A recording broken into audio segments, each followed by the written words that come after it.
हरियाणा आणि जम्मू काश्मीरमध्ये राज्याच्या विधानसभांमध्ये कुणाचा झेंडा फडकणार, पुढच्या काही तासात चित्र स्पष्ट होणार। टीव्ही 9 मराठीवर निकालाचा अचूक आणि वेगवान कव्हरेज।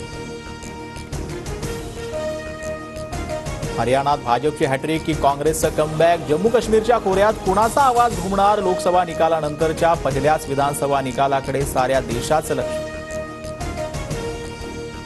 दोन्ही राज्यात विजयाचे भाजप आणि काँग्रेस नेत्यांचे दावे, एक्झिट पोलमध्ये मात्र हरियाणासह जम्मू काश्मीरमध्ये भाजपची पिछेहाट तर काँग्रेसला अच्छे दिनचं भाग्य।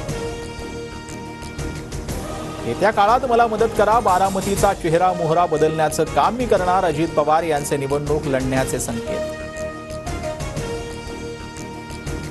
इंदापुरात हर्षवर्धन पाटलांच्या उमेदवारी विरोधात पवारांचे स्थानिक नेते मैदानात, प्रवीण माने, अप्पासाहेब जगदाळे, भरत शहांची नाराजी, 11 ऑक्टोबरला मेळावा घेऊन निर्णय जाहीर करणार। 14 तारखेला फलटणमध्ये जाणार, शरद पवारांचं सूचक वक्तव्य, पवारांच्या वक्तव्यानं रामराजे निंबाळकरांच्या पक्षप्रवेशाचे संकेत।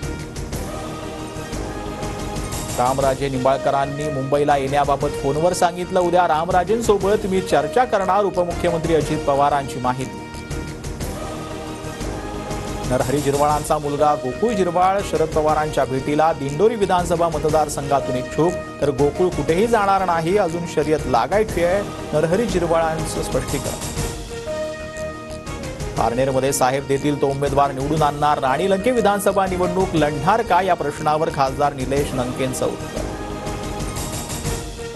ठाकरे गटाचा शरद पवारांना धक्का, सुषमा अंधारेंकडून हडपसरवर दावा सांगत थेट उमेदवार जाहीर, महादेव बाबर हे हडपसर विधानसभेचे उमेदवार असतील, अंधारेंची घोषणा।